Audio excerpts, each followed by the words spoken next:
Hello everyone, welcome back to my channel biology with Manvi Bioverse. जहां आज हम discuss करेंगे 11th क्लास के एनसीईआरटी का 9th चैप्टर बायोमोलिक्यूल्स। तो चलिए आज की क्लास स्टार्ट करते हैं। देखिए, जीव ऊतकों में मिलने वाले सभी कार्बनिक यौगिकों को जैव अणु या फिर बायोमोलिक्यूल्स कहा जाता है। इन बायोमोलिक्यूल्स को पृथक्करण विधि के द्वारा विभिन्न कार्बनिक यौगिकों से अलग किया जा सकता है। अब अपन देखते हैं कि जीवों में जो कार्बनिक तत्वों के साथ साथ अकार्बनिक तत्व भी मिलते हैं। नम भार, जैसे अपन देखते हैं कि जीव ऊतक का जो तोला का जो शुरुआती वजन होता है उसे अपन नम भार कहेंगे। एंड शुष्क भार, संपूर्ण जल वाष्पित होने के बाद जितना भी जो बचा हुआ भार होता है उसे अपन क्या बोलते हैं, शुष्क भार कहते हैं। वहीं अगर अपन बात करें कि भस्म क्या होता है, तो अपन देखते हैं कि ऊतक को जलाने पर कार्बनिक यौगिक ऑक्सीकृत होकर गैसीय रूप में अलग हो जाते हैं। एंड जो बचा हुआ जितना भी जो पदार्थ होता है उसे अपन क्या कहते हैं, भस्म कहते हैं। भस्म में अकार्बनिक तत्व calcium, magnesium, sodium and potassium आदि मिलते हैं। वहीं बात करें कि अम्ल घुलनशील अंश की, तो उसमें मिलेगा सल्फेट तथा फॉस्फेट।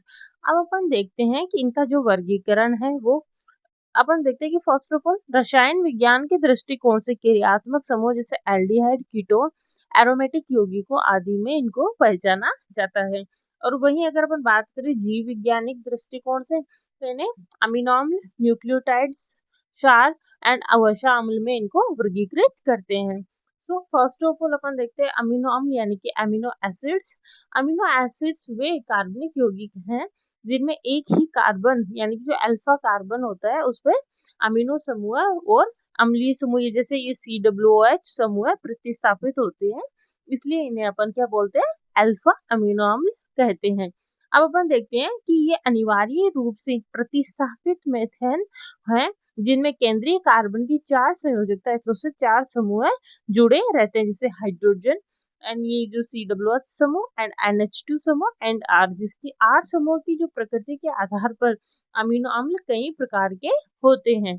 अब अपन देखते हैं कि R समूह की उपलब्धता के आधार पर ये 21 टाइप के हो सकते हैं। अगर अपन बात करें जैसे R समूह की जगह यदि R की जगह अपन हाइड्रोजन को जोड़ते हैं तो ये हो जाएगा ग्लाइसिन, और अगर CH3 यानी मैथेन को जोड़ते हैं तो ये कहलाएगा एलेनिन, एंड हाइड्रोक्सी मेथिल समूह होगा तो ये कहलाएगा सेरीन।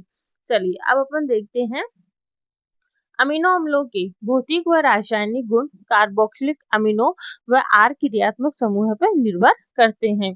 तो अपन कुछ इस तरीके से देख सकते हैं कि जैसे अम्लीय जो अमीनो अम्ल है उनमें आएगा, जैसे ग्लूटामीन अम्ल है, ग्लूटामिक अम्ल है। क्षारीय की अगर अपन बात करें जैसे लाइसिन। वहीं अगर अपन देखें कि उदासीन अमीनो अम्ल होगा वो होगा वैलिन। एरोमेटिक में अगर अपन देखें तो देखेंगे इनके एग्जाम्पल रहेंगे टायरोसिन, फिनाइलएलेनिन एंड ट्रिप्टोफैन। अब अपन देखते हैं कि अमीनो अम्ल का विशेष गुण है कि इनमें NH2 COOH समूह आयनीकरण प्रकृति के होते हैं, अतः ये pH के अनुसार अपनी संरचना परिवर्तित करते रहते हैं। देखते हैं अपन कि ज्विटर आयनिक प्रारूप में धनात्मक ऋणात्मक दोनों आवेश होते हैं। ये देखिए कुछ इस तरीके से अपन देख सकते हैं यहाँ के स्ट्रक्चर में, जैसे ये जो B है ये एक ज्विटर आयनिक प्रारूप होगा जिसमें पॉजिटिव एंड नेगेटिव दोनों आयंस प्रेजेंट रहते हैं। अब अपन बात करते हैं नेक्स्ट लिपिड। ये पानी में अघुलनशील होते हैं। साथ ही साथ अपन देखते हैं कि जो वसा अम्ल में एक कार्बोक्सिलिक समूह होता है जो एक R समूह से जुड़ा होता है। वहीं अगर अपन इनके एग्जाम्पल्स की बात करें तो देखेंगे अपन पामेटिक अम्ल जिसमें 16 कार्बन प्रेजेंट रहेंगे एंड एराकिडोनिक अम्ल जिसमें 20 कार्बन प्रेजेंट रहते हैं। वसा अम्ल संतृप्त एंड असंतृप्त दोनों प्रकार के हो सकते हैं।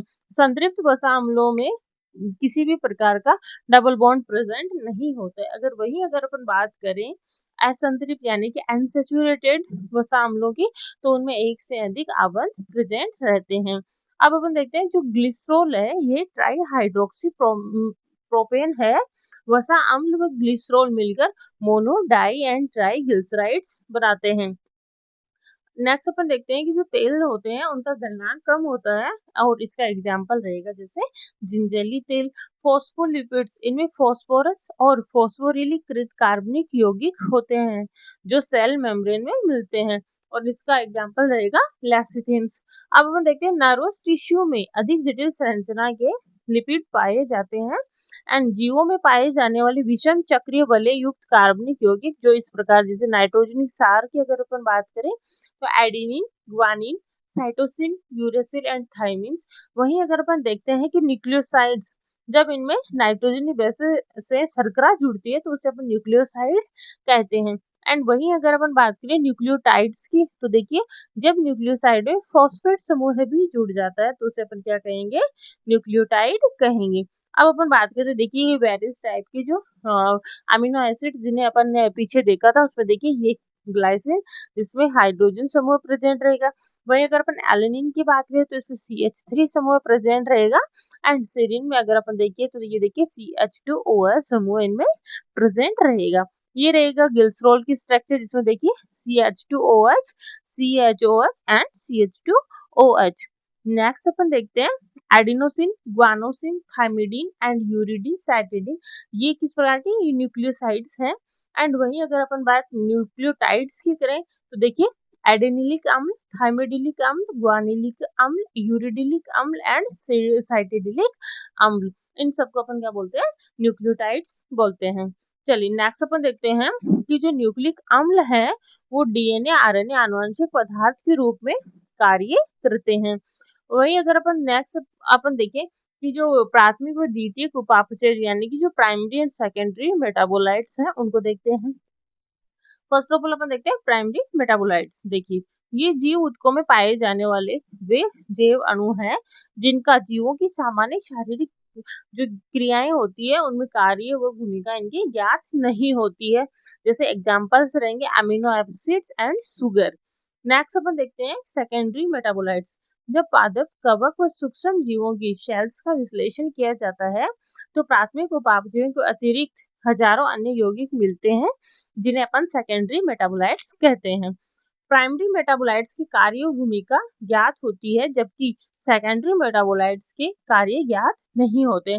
इनमें से बहुत से मानव कल्याण में उपयोगी होते, जैसे जो रबर है, औषधियां है, मसाले हैं, इत्र है एंड वर्णक है। और कुछ का जो पारिस्थितिक महत्व भी होता है, जैसे एल्केलॉइड्स, फ्लेवोनॉइड्स, रबर एंड वाष्पशील तेल और साथ ही साथ प्रतिजैविक और रंगीन वर्णक गोंद आदि, ये सेकेंडरी मेटाबोलाइट्स हैं। वृहद जैव अणु, जीवों में मिलने वाले रासायनिक यौगिकों को उनके अणुभार के आधार पर दो भागों में वर्गीकृत किया जा सकता है, सूक्ष्म जैव अणु एंड वृहद जैव अणु। सूक्ष्म जैव अणु ये अम्ल घुलनशील भाग में पाए जाते हैं, साथ ही साथ इनका जो अणुभार है वो मतलब 18 से 800 डाल्टन के आसपास तक होता है। एंड वहीं अगर अपन बात करें वृहद जैव अणु तो ये अम्ल एविलेय अंश में पाए जाते हैं। लिपिड के अतिरिक्त इनका अणुभार होता है वो 10,000 डाल्टन के आसपास होता है। अब अपन देखते हैं अम्ल एविलेय अंश में 4 प्रकार के कार्बनिक यौगिक मिलते हैं। देखिए प्रोटीन, न्यूक्लिक अम्ल, polysaccharides and lipids. First of all अपन बात करते हैं लिपिड्स। लिपिड्स कम अणुभार के यौगिक हैं जिनका अणुभार 800 से अधिक नहीं होता है। एंड लिपिड स्वतंत्र रूप से मिलने की वजह जो सेल मेम्ब्रेन एंड अदर जो मेम्ब्रेन है उनमें पाए जाते हैं। अब अपन देखते हैं कि ये जल में अघुलनशील होते हैं जिसके कारण ये टुकड़े अम्ल एविलेय भाग के साथ ही पृथक होते हैं। अपन देखते हैं कोशिकीय अंशों का संगठन, अम्ल एविलेय अंश एंड अम्ल विलेय अंश। तो फर्स्ट अपन देखते हैं अम्ल विलेय अंश। यह वास्तव में कोशिका द्रव्य संगठन का भाग होता है। एंड जो अम्ल एविलेय अंश है इसमें अपन देखते हैं ये इसमें कोशिका द्रव्य व अंगकों के वृहद अणु शामिल होते हैं। ये दोनों अंश आपस में मिलकर जीवों का रासायनिक संगठन तैयार करते हैं। अब अपन देखें कि जीवों में जल है वो सबसे सर्वाधिक बाहुल्यता से मिलने वाला रसायन होता है। तो देखिए कुछ आज अपन ने इस प्रकार से जो इनकी जो बेसिक जो इंफॉर्मेशन थी वो आज अपन ने देखी बायोमोलिक्यूल्स के बारे में। नेक्स्ट अपन जो प्रोटीन्स है, पॉलीसैकेराइड्स है एंड जो न्यूक्लिक एसिड्स है उन सबको अपन डिटेल में पढ़ेंगे। यहाँ अपन इन क्लासेज में सिर्फ उतना ही पार्ट या फिर उतना ही जो मटेरियल है वो डिस्कस कर रहे हैं जो 11th क्लास के एनसीईआरटी में दिया गया है। इन्हीं चैप्टर्स को अपन नेक्स्ट जो जितने भी अपनी जो यूजी लेवल है उसमें अपन डिटेल में कवर करेंगे। लेकिन अभी मोटिव यही रहेगा कि 11th क्लास की एनसीईआरटी का जो कोई भी जो पॉइंट है वो इम्पोर्टेंट पॉइंट अपन से मिस नहीं होना चाहिए, क्योंकि जो अपने जो आरपीएससी फर्स्ट ग्रेड का सिलेबस है उसमें 11th और जो 12th क्लास की एनसीईआरटी है उनका मेन रोल होता है। अगर अपनी ये कवर हो गई तो अपन जो आधे से ज्यादा सिलेबस है वो अपना यहीं पे कवर हो जाता है, और ये बहुत बड़ा रोल प्ले करते हैं इसमें। तो देखिए, फर्स्ट ऑफ ऑल अपन देखते हैं सीनियर सेकेंडरी लेवल है उसमें अपन 11th और 12th की जो एनसीईआरटी है उनको अपन को अच्छे से कवर करना जरूरी होता है।